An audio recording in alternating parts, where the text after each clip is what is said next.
اعوذ باللہ من الشیطان الرجیم بسم اللہ الرحمن الرحیم۔ حضرت عبد الرحمن بن عوف رضی اللہ تعالیٰ عنہ عشرہ مبشرہ کے صحابی اور قبیلہ بنی زہرہ سے تعلق رکھتے ہیں۔ آپ رضی اللہ تعالیٰ عنہ کا نسب والدہ ماجدہ کی طرف سے 5ویں پشت جبکہ باپ کی طرف سے 6ٹھی پشت پر نبی اکرم صلی اللہ علیہ وآلہ وسلم سے جا ملتا ہے۔ آپ رضی اللہ تعالیٰ عنہ کی والدہ ماجدہ حضرت سیدہ شفا رضی اللہ تعالیٰ عنہا آپ صلی اللہ علیہ وآلہ وسلم کے ولادت کے وقت داعیہ کی خدمات سر انجام دی تھیں، جس کے سبب آپ رضی اللہ تعالیٰ عنہ کو سب سے پہلے نبی اکرم صلی اللہ علیہ وآلہ وسلم کو ہاتھوں میں لینے کا شرف بھی حاصل ہے۔ مزید جاننے سے پہلے اس ویڈیو کو لائک کریں اور ہمارے چینل کو سبسکرائب کرنے کے ساتھ بیل آئیکن پر کلک کرنا نہ بھولیں تاکہ ہماری آئندہ آنے والی ویڈیوز کا نوٹیفیکیشن آپ تک بر وقت پہنچتا رہے۔ ناظرین کرام، حضرت عبد الرحمن بن عوف رضی اللہ تعالیٰ عنہ کا اسلام لانے سے قبل نام عبد القعبہ یا عبد عمرو تھا، لیکن جب انہوں نے اسلام قبول کیا تو آپ صلی اللہ علیہ وآلہ وسلم نے ان کا نام عبد الرحمن رکھا۔ آپ رضی اللہ تعالیٰ عنہ کی کنیت ابو محمد تھی اور والد کا نام عوف تھا۔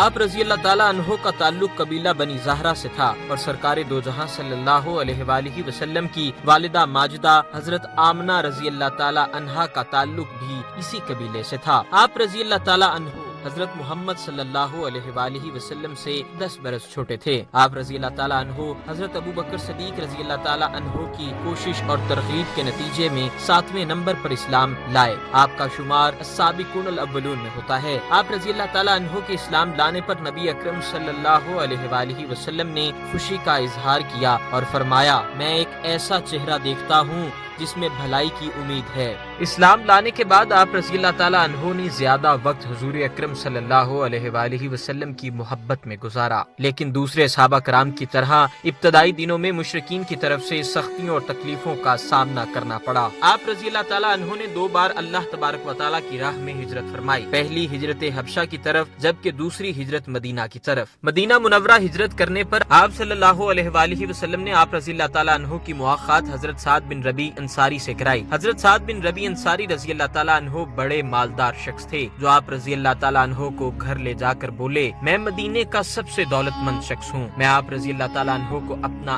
آدھا مال پیش کرتا ہوں، اس کے علاوہ میری 2 بیویاں ہیں، ان میں سے آپ رضی اللہ تعالیٰ عنہ جس کو پسند کریں میں اسے طلاق دے دیتا ہوں اور وہ عدت پوری کر لیں تو آپ رضی اللہ تعالیٰ عنہ اس سے نکاح کر لیں۔ لیکن حضرت عبد الرحمن بن عوف رضی اللہ تعالیٰ عنہ نے ان کی اس پیشکش کو شکریہ کے ساتھ واپس کر دیا، ان کے حق میں خیر و برکت کی دعا کی اور ان سے کہا کہ مجھے بازار کا راستہ بتا دیں۔ حضرت عبد الرحمن بن عوف رضی اللہ تعالیٰ عنہ کو تجارت میں بہت مہارت حاصل تھی۔ وہ بازار گئے، وہاں کچھ خرید و فروخت کی اور منافع کے پیسوں سے کچھ گھی اور پنیر گھر لے آئے۔ اس کے بعد ان کی تجارت میں اتنی برکت ہوئی کہ وہ مدینے کے مشہور تاجروں میں شمار ہونے لگے۔ آپ رضی اللہ تعالیٰ عنہ نے تمام غزوات میں حصہ لیا، جن میں غزوہ بدر، خندق، صلح حدیبیہ، فتح خیبر، فتح مکہ، غزوہ حنین، غزوہ طائف، تبوک کی مہم اور حجۃ الوداع شامل ہیں۔ عہد نبوی میں آپ رضی اللہ تعالیٰ عنہ نے زمۃ الجندل میں اسلامی لشکر کی قیادت کی اور وہاں کا عیسائی حکمران اسبغ بن عمرو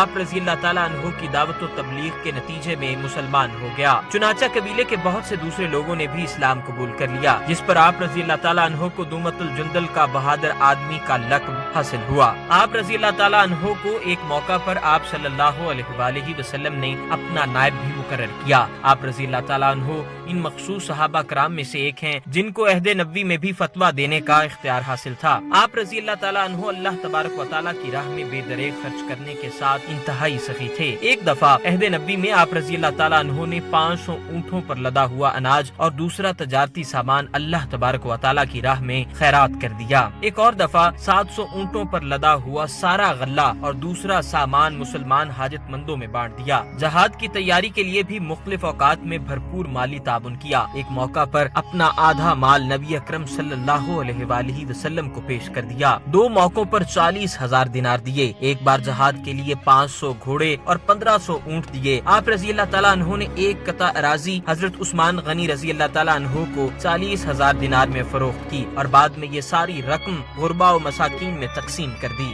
آپ رضی اللہ تعالیٰ عنہ ضرورت مندوں کو قرض حسنہ بھی دیا کرتے تھے۔ آپ رضی اللہ تعالیٰ عنہ نے وصال کے وقت ترکے میں 26